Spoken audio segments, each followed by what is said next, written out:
ଜୟ ଜଗନ୍ନାଥ। ଶୁଭ ସକାଳ ଦର୍ଶକ ବନ୍ଧୁ। ଚାଲନ୍ତୁ ଆଜି ଦିନର କିଛି ଗୁରୁତ୍ୱପୂର୍ଣ୍ଣ ଖବର ଉପରେ ନଜର ପକାଇବା। ତା ପୂର୍ବରୁ ଆମ ଚ୍ୟାନେଲକୁ ନୂଆ ଆସିଥିଲେ ଚ୍ୟାନେଲକୁ ସବସ୍କ୍ରାଇବ କରି ପାଖରେ ଥିବା ବେଲ୍ ଆଇକନକୁ କ୍ଲିକ୍ କରିନିଅନ୍ତୁ। ପ୍ରଥମ ଖବର, ଓଡ଼ିଶାକୁ ଆସିବ 1,00,000 କୋଟିର ନିବେଶ, 90,000ଙ୍କୁ ମିଳିବ ନିଯୁକ୍ତି। ଓଡ଼ିଶାର ଶିଳ୍ପାୟନ କ୍ଷେତ୍ରରେ ଏକ ନୂତନ ଅଧ୍ୟାୟ ଯୋଡ଼ିବାକୁ ଯାଉଛନ୍ତି ମୁଖ୍ୟମନ୍ତ୍ରୀ ମୋହନ ଚରଣ ମାଝୀ। ରାଜ୍ୟକୁ ଏକ ବିକଶିତ ଶିଳ୍ପ ହବ୍ରେ ପରିଣତ କରିବା ଲକ୍ଷ୍ୟ ନେଇ କୋଲକାତାରେ ଆୟୋଜିତ ନିବେଶକ ସମ୍ମିଳନୀରେ ଓଡ଼ିଶା ସରକାର ବଡ଼ ସଫଳତା ହାସଲ କରିଛନ୍ତି। ଏହି ଗସ୍ତ ସମୟରେ ମୁଖ୍ୟମନ୍ତ୍ରୀ ଦେଶ ବିଦେଶର ବହୁ ପ୍ରତିଷ୍ଠିତ ଶିଳ୍ପପତି ଓ ଉଦ୍ୟୋଗୀମାନଙ୍କ ସହ ସିଧାସଳଖ ଆଲୋଚନା କରିଛନ୍ତି। ପରବର୍ତ୍ତୀ ଖବର, ଅଷ୍ଟମ ବେତନ କମିଶନଙ୍କୁ ମଞ୍ଜୁରୀ ମିଳିସାରିଛି, ଯାହା ପରେ ସମସ୍ତ ସରକାରୀ କର୍ମଚାରୀଙ୍କ ମଧ୍ୟରେ ଉତ୍ସୁକତା ସେମାନଙ୍କ ଦରମା କେତେ ଟଙ୍କା ବଢ଼ିବ। ଲେବଲ 1 କର୍ମଚାରୀଙ୍କ ଦରମା 18,000ରୁ 38,700 ଅର୍ଥାତ୍ 20,700 ଟଙ୍କା ବଢ଼ିପାରେ। ଲେବଲ 10 କର୍ମଚାରୀଙ୍କ ଦରମା 56,100ରୁ 1,20,615 ଟଙ୍କା ଅର୍ଥାତ୍ 64,515 ଟଙ୍କା ବଢ଼ିପାରେ। ଲେବଲ 18 କର୍ମଚାରୀଙ୍କ ଦରମା 2,50,000ରୁ 5,37,500 ଅର୍ଥାତ୍ 2,87,500 ଟଙ୍କା ବଢ଼ିପାରେ। ପରବର୍ତ୍ତୀ ଖବର, ହାଇକୋର୍ଟଙ୍କ ବଡ଼ ରାୟ, ଦ୍ୱିତୀୟ ସ୍ତ୍ରୀ ପାଇବେନି ସରକାରୀ ପେନ୍ସନ୍। ଜଣେ ସରକାରୀ କର୍ମଚାରୀଙ୍କ ମୃତ୍ୟୁ ପରେ ତାଙ୍କର ଦ୍ୱିତୀୟ ସ୍ତ୍ରୀ ପରିବାରର ପେନ୍ସନ୍ ବା ଫ୍ୟାମିଲି ପେନ୍ସନ୍ ପାଇବା ପାଇଁ ହକଦାର ନୁହନ୍ତି ବୋଲି ହାଇକୋର୍ଟ ଏକ ଗୁରୁତ୍ୱପୂର୍ଣ୍ଣ ରାୟରେ କହିଛନ୍ତି। ପ୍ରଥମ ସ୍ତ୍ରୀ ଜୀବିତ ଥିବା ସମୟରେ ଜଣେ ବ୍ୟକ୍ତି ଦ୍ୱିତୀୟ ବିବାହ କରନ୍ତି, ତେବେ ସେହି ବିବାହ ଗ୍ରହଣୀୟ ନୁହେଁ। ଏପରି ସ୍ଥିତିରେ ଦ୍ୱିତୀୟ ସ୍ତ୍ରୀ ପେନ୍ସନ୍ ଦାବି କରିପାରିବେ ନାହିଁ ବୋଲି ହାଇକୋର୍ଟ ରାୟ ଦେଇଛନ୍ତି। ପରବର୍ତ୍ତୀ ଖବର, ବହି ବ୍ୟାଗ୍ ନେଇ ସ୍କୁଲ ଯିବେ ନାହିଁ ପିଲା, ବର୍ଷକୁ 10 ଦିନ ବ୍ୟାଗ୍ ମୁକ୍ତ ବ୍ୟବସ୍ଥା। ଆସନ୍ତା ଶିକ୍ଷାବର୍ଷରେ ଲାଗୁ ହେବ ନିୟମ। ନୂତନ ଜାତୀୟ ଶିକ୍ଷାନୀତିରେ ପାଠ୍ୟପୁସ୍ତକ ସହ ପ୍ରାକ୍ଟିକାଲକୁ ଗୁରୁତ୍ୱ ଦିଆଯାଉଛି। ସେପଟେ ପ୍ରଥମରୁ ପଞ୍ଚମ ପିଲା ମାତୃଭାଷାରେ ପାଠ ପଢ଼ିବେ। 1.5 ଲକ୍ଷରୁ ଅଧିକ ଶିକ୍ଷକଙ୍କୁ ଟ୍ରେନିଂ ଦିଆଯିବ।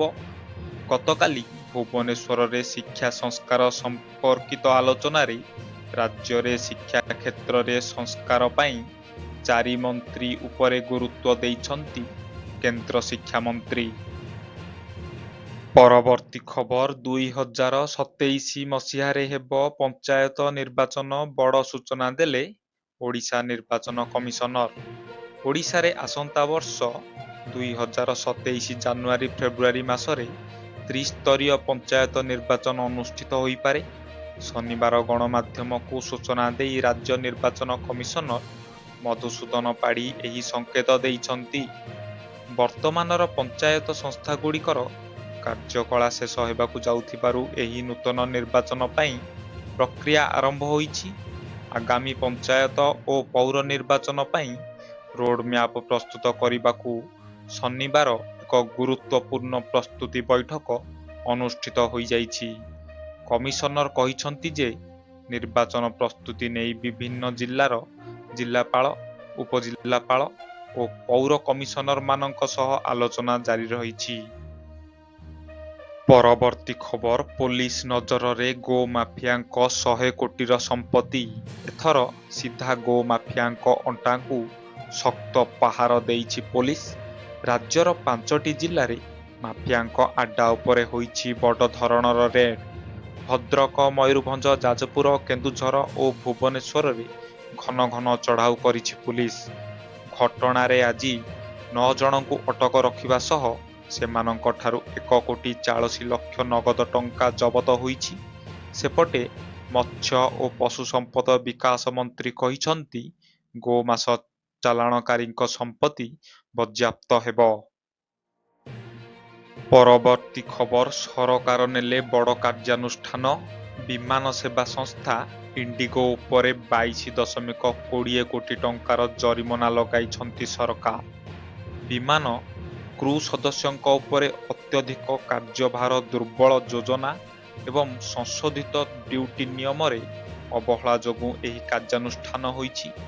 ନିକଟରେ ଶହ ଶହ ବିମାନ ବିଳମ୍ବ ଓ ବାତିଲ ହେବା ଫଳରେ ଯାତ୍ରୀମାନେ ଅସୁବିଧାର ସମ୍ମୁଖୀନ ହୋଇଥିଲେ। ପରବର୍ତ୍ତୀ ଖବର ମହାରାଷ୍ଟ୍ରରେ 29 ପୌର ନିଗମରେ ପାଖାପାଖି 50% ଆସନରେ ବିଜେପି ବିଜୟ ହୋଇଛି। ରାଜ୍ୟର ସହରାଞ୍ଚଳଗୁଡ଼ିକରେ ବିଜେପିର ସମ୍ପୂର୍ଣ୍ଣ ନିୟନ୍ତ୍ରଣ ରହିବ। 29 ପୌର ନିଗମରେ ମୋଟ 2,869 ଆସନରୁ ବିଜେପି 1,425 ଆସନରେ ବିଜୟୀ ହୋଇଛି। ପରବର୍ତ୍ତୀ ଖବର ଲୋକଙ୍କ ପାଇଁ ଖୁସି ଖବର ଲକ୍ଷେ ଟଙ୍କା ଦେବେ ସରକାର ପ୍ରଧାନମନ୍ତ୍ରୀ ଆବାସ ଯୋଜନା ସହରୀ ଅଧୀନରେ ସରକାର ଲୋକଙ୍କୁ ଆର୍ଥିକ ସହାୟତା ଦେବେ। ରବିବାର ଜାନୁଆରୀ 18 ତାରିଖରେ ହିତାଧିକାରୀଙ୍କୁ ମିଳିବ ଯୋଜନାର ପ୍ରଥମ କିସ୍ତି। ଉତ୍ତରପ୍ରଦେଶରେ ପ୍ରଧାନମନ୍ତ୍ରୀ ଆବାସ ଯୋଜନା ସହରୀ ଅଧୀନରେ ହିତାଧିକାରୀଙ୍କ ଆକାଉଣ୍ଟକୁ ରବିବାର ଟଙ୍କା ଆସିବ। ମୁଖ୍ୟମନ୍ତ୍ରୀ ଯୋଗୀ ଆଦିତ୍ୟନାଥ ଲକ୍ଷ୍ନୌର ଗୋମତୀ ନଗରରୁ ହିତାଧିକାରୀଙ୍କ ଆକାଉଣ୍ଟକୁ 1 ଲକ୍ଷ ଟଙ୍କା ଲେଖାଏଁ ପଠାଇବେ। ପରବର୍ତ୍ତୀ ଖବର ଆମାଜନ ଫ୍ଲିପକାର୍ଟରେ ଧମାକା ଏହି ସେଲ୍ ଉଭୟ ଇ-କମର୍ସ ପ୍ଲାଟଫର୍ମରେ ଜାନୁଆରୀ 26 ପର୍ଯ୍ୟନ୍ତ ଚାଲିବ। ଉଭୟ ପ୍ଲାଟଫର୍ମ ବ୍ୟବହାରକାରୀଙ୍କ ପାଇଁ ରିହାତି ଡିଲ୍ ପ୍ରଦାନ କରୁଛନ୍ତି। Apple, Samsung, OnePlus, Motorola, Realme, Xiaomi, Oppo, Vivo ଏବଂ ନଥିଙ୍ଗ ସମେତ ସମସ୍ତ ବ୍ରାଣ୍ଡର ଫୋନ୍ ଯଥେଷ୍ଟ କମ୍ ମୂଲ୍ୟରେ ଉପଲବ୍ଧ ହେବ। ପରବର୍ତ୍ତୀ ଖବର ରେଲୱେ ବଦଳାଇଲା ନିୟମ ଅମୃତ ଭାରତ 2 ଏକ୍ସପ୍ରେସ୍ ଟ୍ରେନ୍ ଆରମ୍ଭ ସହ ଭାରତୀୟ ରେଲୱେ ଅନେକ ନିୟମରେ ପରିବର୍ତ୍ତନ ଆଣିଛି। ରେଲୱେ ବୋର୍ଡ ନେଇଥିବା ନିଷ୍ପତ୍ତି ଅନୁସାରେ ନୂଆ ଟ୍ରେନ୍ର ଭଡ଼ା ଓ ବୁକିଂ ନିୟମ ପୂର୍ବ ଅମୃତ ଭାରତ ଟ୍ରେନ୍ ଠାରୁ ଭିନ୍ନ। ନୂଆ ନିୟମରେ ମୂଲ ଭଡ଼ାକୁ ସମାନ ରଖାଯାଇଛି, କିନ୍ତୁ କମ୍ ଦୂରତା ପାଇଁ ନିର୍ଦ୍ଧାରିତ ହୋଇଛି ସର୍ବନିମ୍ନ ଭଡ଼ା। ଏଣିକି ସ୍ଲିପର ଶ୍ରେଣୀରେ ଯାତ୍ରା କଲେ ଅତି କମ୍ରେ 200 କିଲୋମିଟର ଯାତ୍ରା ପାଇଁ ଭଡ଼ା ଦେବାକୁ ପଡ଼ିବ, ଯାହାକି 159 ଟଙ୍କା ଅଟେ। ସେହିଭଳି ଦ୍ୱିତୀୟ ଶ୍ରେଣୀରେ 50 କିଲୋମିଟର ପାଇଁ ସର୍ବନିମ୍ନ ଟିକେଟର ଦର 36 ଟଙ୍କା ରହିଛି। ପରବର୍ତ୍ତୀ ଖବର ଅଣ୍ଡର-19 ବିଶ୍ୱକପରେ ନୋ ହ୍ୟାଣ୍ଡସେକ୍ ବିବାଦ ସ୍ପଷ୍ଟୀକରଣ ରଖିଲା ବାଂଲାଦେଶ। ପ୍ରଥମେ ଏସିଆ କପ୍, ତାପରେ ମହିଳା ବିଶ୍ୱକପ୍ ପରେ ଆଉ ଏବେ ଅଣ୍ଡର-19 ବିଶ୍ୱକପରେ ଦେଖିବାକୁ ମିଳିଛି ନୋ ହ୍ୟାଣ୍ଡସେକ୍। କିନ୍ତୁ ଏଥର ପାକିସ୍ତାନ ନୁହେଁ ବରଂ ବାଂଲାଦେଶ ବିପକ୍ଷରେ ଦେଖିବାକୁ ମିଳିଛି ଏହି ବିବାଦ। ଅଣ୍ଡର-19 ବିଶ୍ୱକପରେ ଜାନୁଆରୀ 17ରେ ଭାରତ ବାଂଲାଦେଶ ମଧ୍ୟରେ ମ୍ୟାଚ୍ ଖେଳାଯାଇଥିଲା। ଏହି ମ୍ୟାଚ୍ରେ ଉଭୟ ଦଳର ଅଧିନାୟକ ହାତ ମିଳାଇ ନଥିଲେ। ଆଉ ଏବେ ବାଂଲାଦେଶ କ୍ରିକେଟ ବୋର୍ଡ ବିସିବି ଏହାକୁ ନେଇ ଏକ ବିବୃତ୍ତି ଜାରି ରଖିଛି। ବିସିବି କହିଛି ଯେ ପ୍ରତିପକ୍ଷ ଦଳ ଭାରତୀୟ ଅଧିନାୟକଙ୍କ ସହ ହାତ ମିଳାଇବାକୁ ମନା କରିବା ଅନିଚ୍ଛାକୃତ ଥିଲା। ପରବର୍ତ୍ତୀ ଖବର ଗ୍ରୀନଲ୍ୟାଣ୍ଡ ପାଇଁ ଜିଦ୍‌ରେ ଅଟଳ ଟ୍ରମ୍ପ ବିରୋଧ କରୁଥିବା ଦେଶ ଉପରେ ଲଦିଲେ 10% ଟାରିଫ୍।